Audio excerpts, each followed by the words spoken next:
Hello,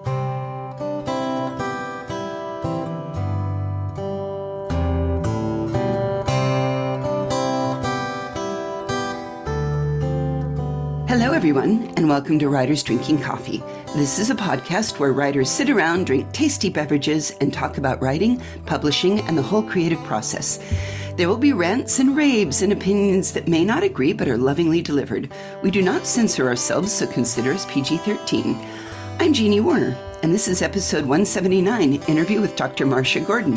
Welcome, Dr. Gordon. May I call you Marsha? Absolutely, Jeannie. Thank you for having me. Oh, I'm delighted. You are a professor of film studies at North Carolina State University, and I read a recent fellow at the National Humanities Center and an NEH Public Scholar. And I had to go look up what an NEH Public Scholar was. And how cool is that? Yeah, the reason that this book exists that we're going to be talking about today is because of those fellowships and the time it allowed me for research and writing. So both of those are extraordinary programs. And I'm very fortunate to have had those back to back, which allowed me to write this book in a much shorter period of time than it would normally take with my teaching and other research responsibilities. I absolutely understand. Many people have to have a day job, and the dreaded day job can suck your both energy and will and time away from you. So good on you. We'll put links for people to look into that. Right. Now, we have talked to a couple film school majors who became screenwriters in Hollywood. What is the difference between that and a film studies major? Tell us a little bit about the academic side. Sure. Obviously there's a lot of different ways to approach film. And I think almost anyone, even if they want to become a filmmaker, should be familiar with kind of the basics of film analysis and film history. So I think in order to make smart moving images, you have to understand what moving images were made before you step out into the world and make your film. So it is often the case that even in production-focused programs, that there are film studies classes. So for example, I regularly teach classes like History of Film to 1940 or the musical. I'm doing one class in the fall on Westerns and superhero films. So one looking at a genre history, focusing largely in the mid 20th century and then very contemporary. And so film studies really gives us tools to approach thinking critically about moving images that were, produced and that are produced for the purposes of entertainment and education and all the reasons. But at NC State, we do teach production classes, but that is not our focus. So we're not a production school like NYU or USC. But we do have students who go on to filmmaking careers. And I think by and large, they're very grateful that they had kind of a foundation in thinking critically, being smart about the way that a kind of aesthetics and form shape a motion picture. I think that's incredibly important in the same way that we've heard many writers say, you want to be a writer, what should I do? Well, you should read. You should read a lot. You should read in your genre. You should read outside your genre.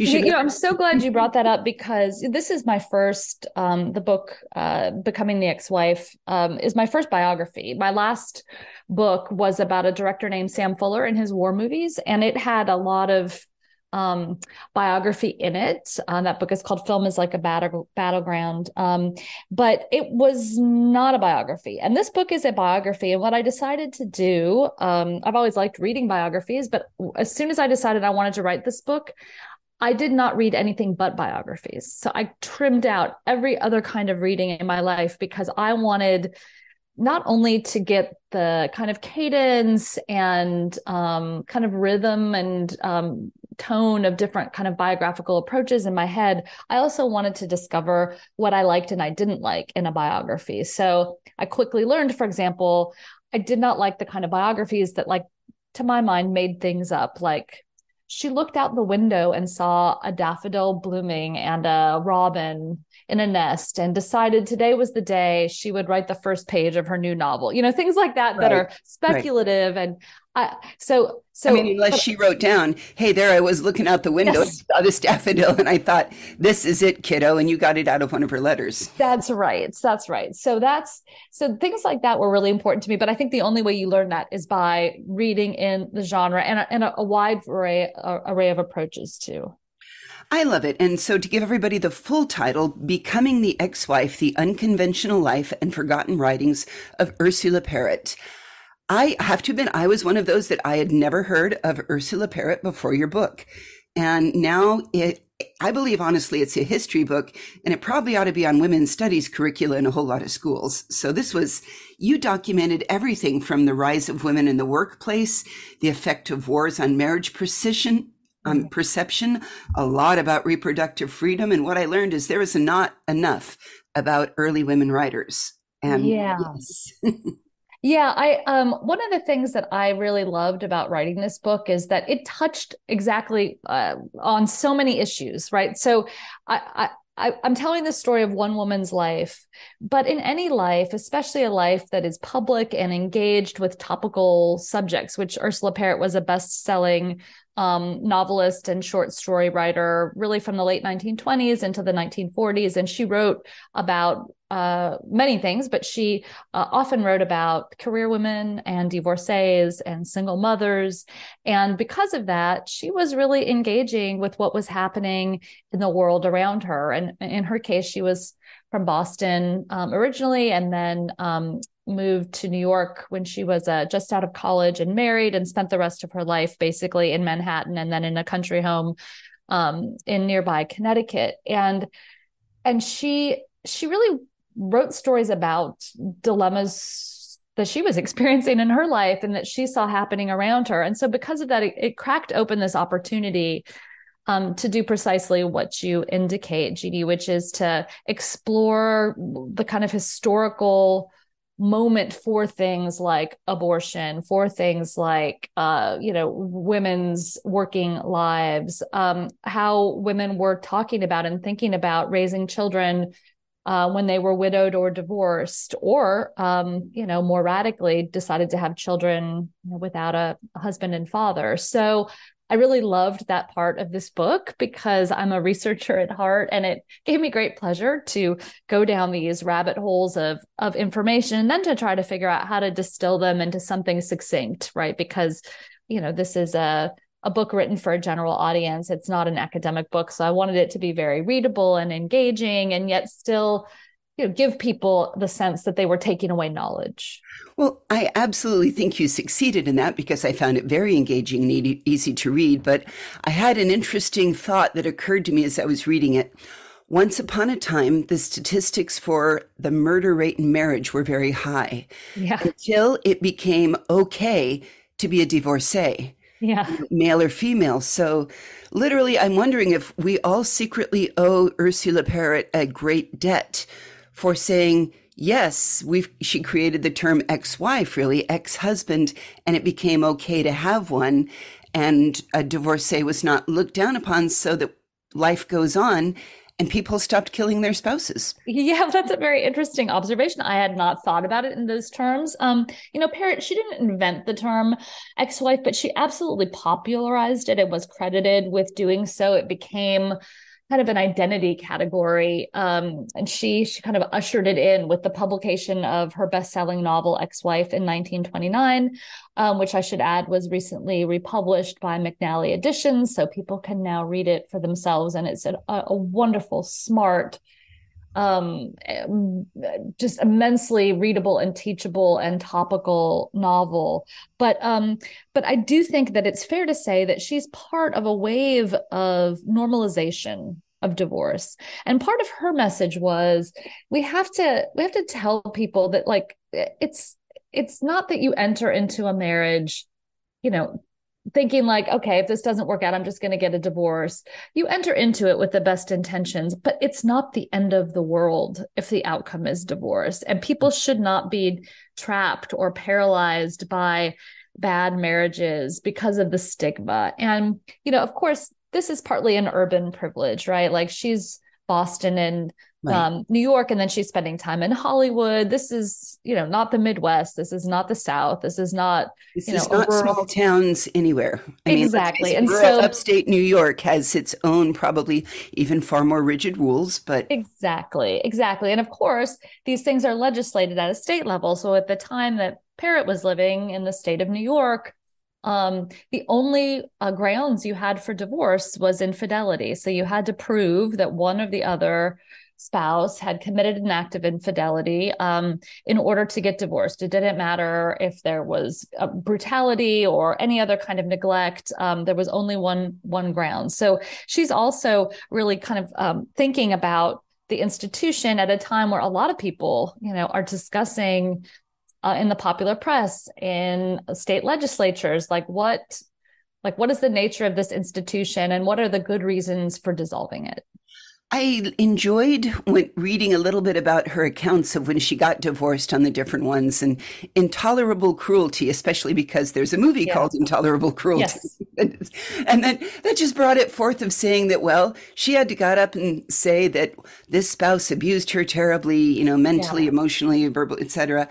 And you could read through that and say that probably wasn't true, but I understand that for legal reasons, you had to say that. That's right. That's kind of sad. Well, and it's why Reno, Nevada becomes a boom town because they had a short residency requirement. So, if you've ever seen the wonderful late 1930s film, The Women, directed by George Cukor, about a bunch of women waiting for their divorces and making very, very funny jokes about the state of their lives and of the institution and of their husbands and but you did not have to have a reason as long as it was an agreed upon divorce. And so it became an industry. And that's, how Reno, made its name and fortune in the 1930s with all of this traffic, especially of people from the East who had the, money to send their, wives basically to Reno for 30 days to take care of the divorce. Well, even marriage was easier there. I mean, I learned Reno came on the map for me when I was in high school reading Robert Heinlein's Number of the Beast. And the line was, let's just point this bomb to Reno and sign off. That's all of us go get married. So Reno, Nevada really was the get married quick, get divorced quick. I now see it. Yeah, Nevada. I mean, right? Because Las Vegas too. That's the to this day, the quickie marriage, go to Las Vegas and get it done. The sanctity of Britney Spears' 30-day marriage is one we still all hold in our hearts. That's right. That's right. But I have to say, you helped me open my mind and open my experience to new writers because I may have memorized a lot of Dorothy Parker's poetry because I love her. And I can get drunk and tell you about the little old lady in lavender silk. But a lot of the others, I was obliged to go look up. And I loved one of your quotes. And this one is something that has been near to a lot of our writers about the topic of what is literature versus what is fantasy, what is science fiction, what is women's fiction. Yeah. And I'm going to remind you of your quote that Widener argued that highbrow writers like, quote, Hemingway and Faulkner wrote about matters that are far removed from most readers' reality. They earned their elite status because their writing was neither relatable nor useful, which is precisely what made it seem like art. And that floored me. Oh my God, that was great. Yeah. And I started thinking about that, and it's like, it's true. I actually despise Hemingway. I'm sorry if anybody out there loves him, but we mock Hemingway. The boy and girl walked together in the rain, and they were wet, and she was wet, and he was wet, and they were wet together in the rain, and it was a good rain. Who said that's good writing? You just cut out. So can you repeat the end of that? Sure. That is the famous Hemingway mocking that a friend of mine used to do. The boy and girl walked together in the rain, and he was wet, and she was wet, and they were wet together there in the rain, and it was a good rain. And who decided that was good writing? Yeah. It's such an important question. Really, writing this book and thinking very seriously about Ursula Parrott and the way her books have been out of print since the 1980s. One, Ex-Wife, was the only book that was ever republished, post 1950s. And thinking about why is that? I think it's such a spectacular novel. It is smart. It is well written. It is about relevant and still timely questions about especially women's lives. And I think that gets to why, part of the reason, at least, why she has been forgotten. I mean, when I just reread The Great Gatsby, thinking about this question of, what is so great about this novel, right? That everybody reads this I true multiple pondered that when times. I had to read it. Junior high school, I mean, I've probably read that book 15 times, and I read it with Ex-Wife in mind, Ursula Parrott's 1921 29 novel. And I thought, this is half the novel to me. Okay. I just don't, especially because the women characters are so thin. I mean, they just have nothing. This is a novel that's not interested in the female characters at all. And uh, it's about it's about the past. It's a period piece. And one of the things I love about Ex-Wife is that it still has relevance today. I mean, there's an abortion scene in Ex-Wife that is so chilling and moving. And I think about the conversations we're having today about abortion in this country. And, abortion and birth control were both equally illegal when Ursula Parrott was, sexually active in the 1930s, in particular. And that she might have died from toxicology brought upon by one of those descriptions of, and I'm not going to go into it here because that's almost too squicky, but oh dear God, that was one of the many ways that they aborted. Holy cow. Yeah.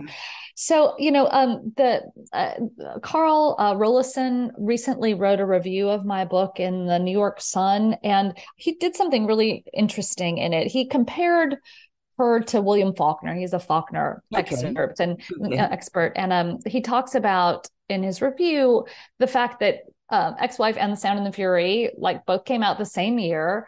Parrott and Faulkner had the same publisher, so their books are advertised side by side, in 1929.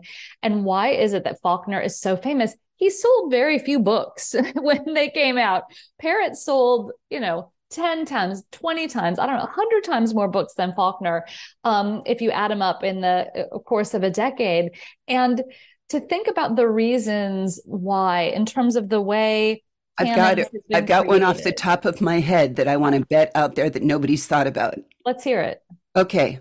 This goes also to where suddenly it took until the 1980s for beer distributors and marketing to realize that women bought the majority of the beer for the household. Before that time, they marketed it men, and so there's this is a manly beer. Look at us fishing, right, doing things, and nobody realized that but the women are the ones that do the shopping.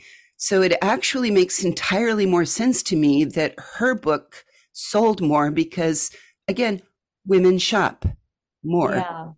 Yeah. And that's well, certainly the film industry always targeted women as their primary ticket buyers in this time period. So that question of who's the consumer of the household, I think it definitely slanted towards the female. And then this is also a period of time, as I discuss in the book, where women are also entering the workplace and getting careers, for really the first time in a wave in American history. And so it's no longer just that, the men earn the money and the women spend it, but now if they want to, they can earn the money and control, all of these avenues of their lives. So that's part of the arc of this narrative. But that question of, why is it that a novel like Ex-Wife and a writer like Parrott have been so marginalized? It's a complex. It's not just one thing, right? Right. It's certainly partly a denigration of any books that were targeted towards women, which her books were. It's definitely a case of she died penniless and obscure, and nobody was tending to her legacy. And she, her papers aren't anywhere. Nobody was reading her and saying this is important work. And so, one of the things that I really believe my role is now is to try to be an advocate, a posthumous advocate for her at this moment in history, and urge people, to take a look at something they've been denied by virtue of the nature of canon's formation and publishing. I was musing, you brought up something that affected her popularity and her ability to be published and write that we haven't talked much about before also, the Hayes Act. And I know, you're a film studies person, so you have it, but for our audience out there, the Hayes Act, similar to Comics Code. I mean, we know a little bit how Comics Code affected a lot of the writers because of, you can't show blood spurting out of a corpse anymore, that no, we have to be moralistic. And the Hayes Act and censorship and how that started, saying we don't talk about or show or mention or deal with abortions in any way in movies, is huge. Well, They it's censored a not lot just, of yeah. women's experience. Yeah. So the production code, nicknamed the Hayes Code, really gets codified in 1934. And so Parrott comes to Hollywood. Parrott's book is published in 1929. The Divorcee comes out in 1930. That stars Norma Shearer in her only Academy Award winning role. That's the first of what would be nine film adaptations of Parrott's work. And it just so happens that she comes to Hollywood and she's working as a screenwriter in New York and in Hollywood at a time when there is increased scrutiny of the content of movies. And she was very honest and outspoken. She talked about her divorces. She talked about raising her son on her own. She talked about things like struggling with weight gain and using kind of food as a salve for depression and loneliness at times in her life, and having to kind of fight against unhealthy habits. So she didn't have much of a filter, and I think she came to believe that she could contribute as a screenwriter to the culture, to a kind of opening up of conversations in the culture, in particular about women's navigating the modern world. But you could only do so much, right? Because Hollywood had to protect itself. And that censorship was internal. It's not the government censoring the film industry. That's the industry saying we need to start censoring our own product, or the government is going to come in and censor it. So it's all about follow the money. It's all about how do we push boundaries as far as we can without getting scrutinized and censored. We want to keep people buying tickets at the box office.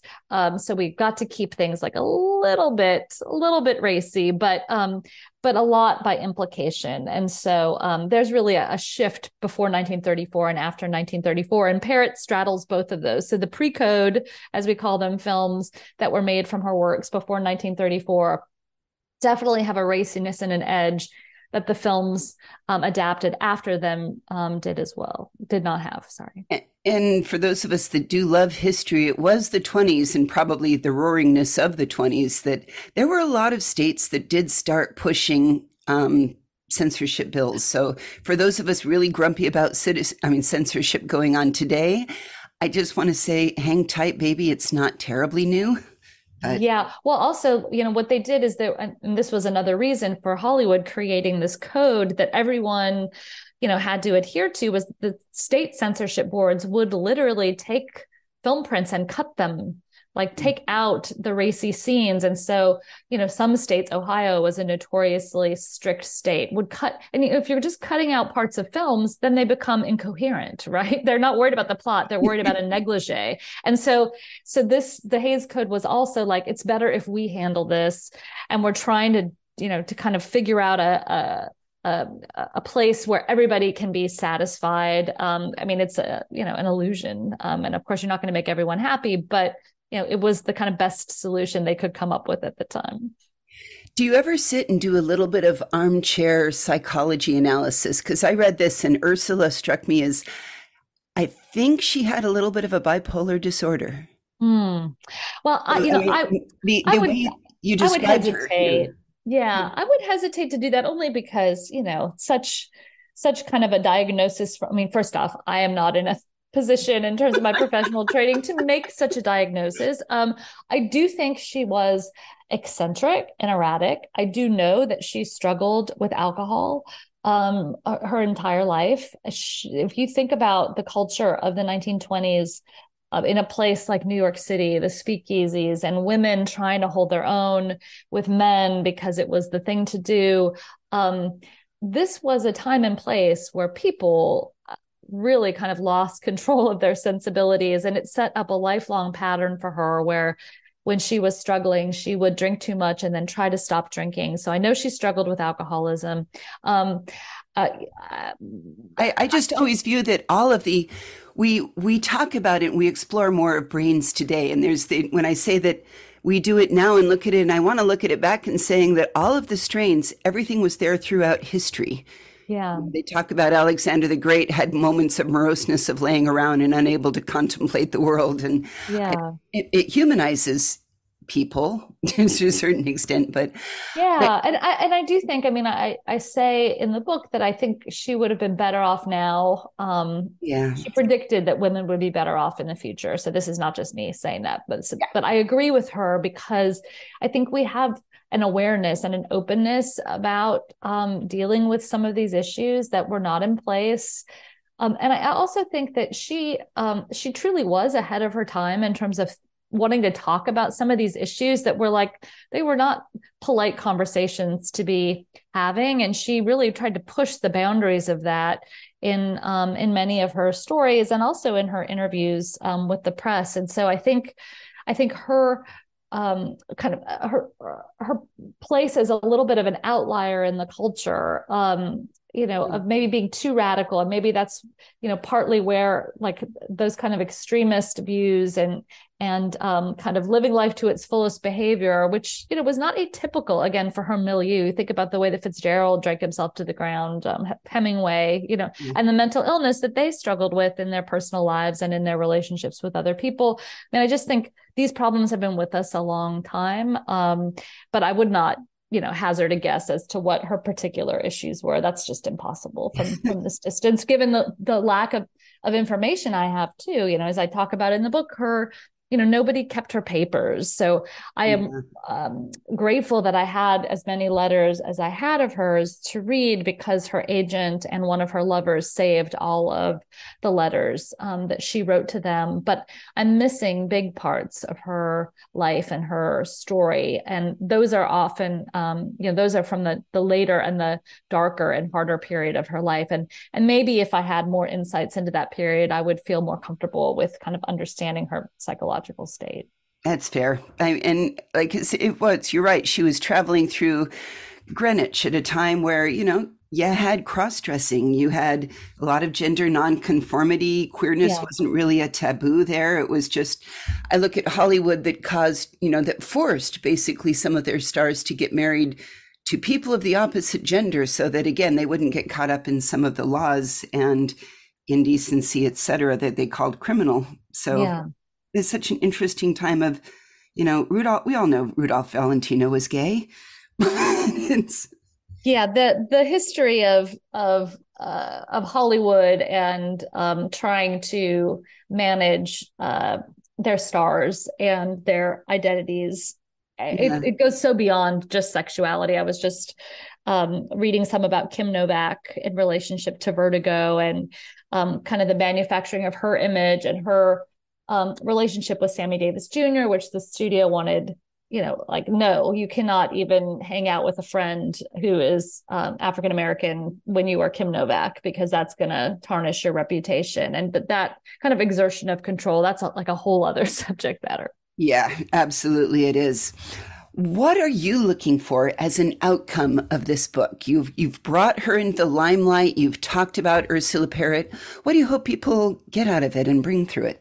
Oh, Jeannie, I want more than anything people to read her writing. And so again, the fact that you can go buy Ex-Wife easily right now. I mean, when I started researching this book, I had to go on eBay and find a copy on eBay of a 1930, I think, edition of Ex-Wife in order to read it. And now you can just pop to your local independent bookseller and buy the McNally Editions version. And to read it and to talk about it and to post about it on your social media. And if you're a teacher, teach it in your classes. I mean, this is an opportunity to bring Ursula Parrott into the conversation of what writing was like in the Jazz Age, and to put her alongside Fitzgerald and to think about the things that she brings to that conversation and to our imagination and understanding of that decade that are not in other writings being taught from that period. And so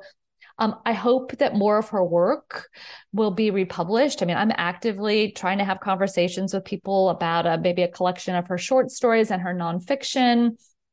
She wrote one serial in particular that is just phenomenal about a woman screenwriter between New York and LA. And it's A little so good. semi-autobiographical there. Yeah, well, she does. I mean, she writes from her life, that much I know. So I hope more than anything that people read her and teach her, and that, 10 or 20 years from now, she is part of our kind of cultural memory of this time period, instead of, not having, nobody had heard. I mean, when I started writing this book and I would say, I'm writing a book about Ursula Parrott, not one person said, oh, I know who she is. Right. So I hope in 10 or 20 years that somebody could mention her name and people go, oh yeah, I read that book, Ex-Wife, in my high school American literature class. So, oh, that'd be fantastic. I mean, I'm trying to think of how many times you're right. We had to read The Great Gatsby and The Red Badge of Courage and Grapes of Wrath. I'm like,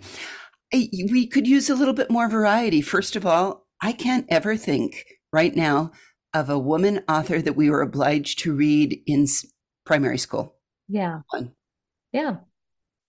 Yeah, it's a big problem, and I would say it's going to take a lot of time and a lot of effort. But I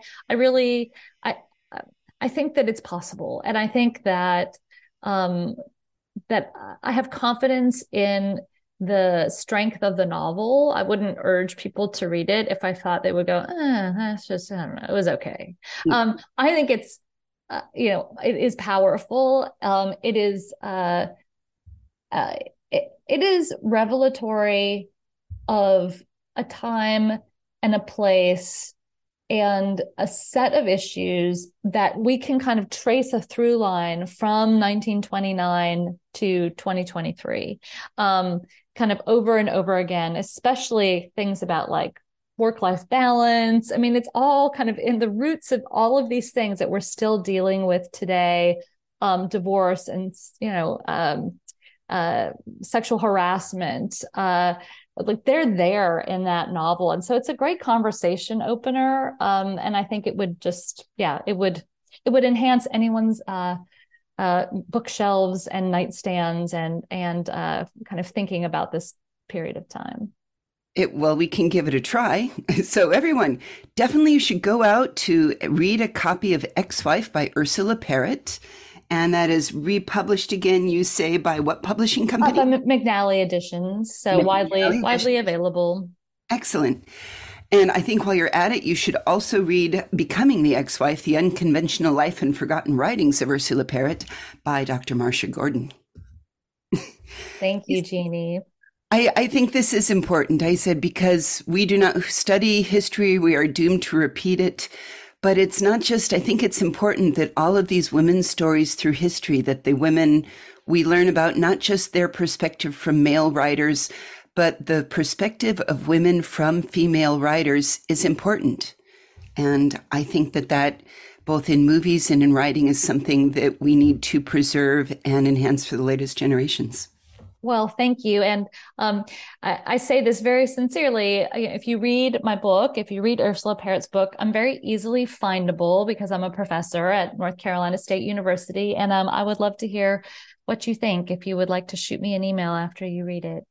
Well, I will put your email along with links of how they can buy all these wonderful things on our website, which is www.writersdrinkingcoffee.com. Thank you so much for taking the time today, Marsha. I really appreciate this. Thank you, Jeannie. I really appreciate it too. And like I said, I'll gush a little bit. I loved the book. I think anybody who has an interest in history, the turn of the century was a very interesting time. And women's place and women's work is not what we've been taught. And here's a way to go find out what it was like for real. You've been listening to Writers Drinking Coffee, a labor of love and enthusiasm put together by the hosts. Our main web support magic is brought to you by Deirdre Schween, and our sound engineer and backup web spiders are David Welsh and John Schmidt. Our intro and exit music are performed by Michael Engberg. You can hear more from Michael Engberg on manyhatsmusic.com. Our podcast sponsors are Jackal Designs, The Bean Scene, Arm Street, and honorable mention, I'm just going to say right now, to all of the delightful organizations like NEH Public Scholarships that create public scholar grants that help people write books. And hey, thanks for listening.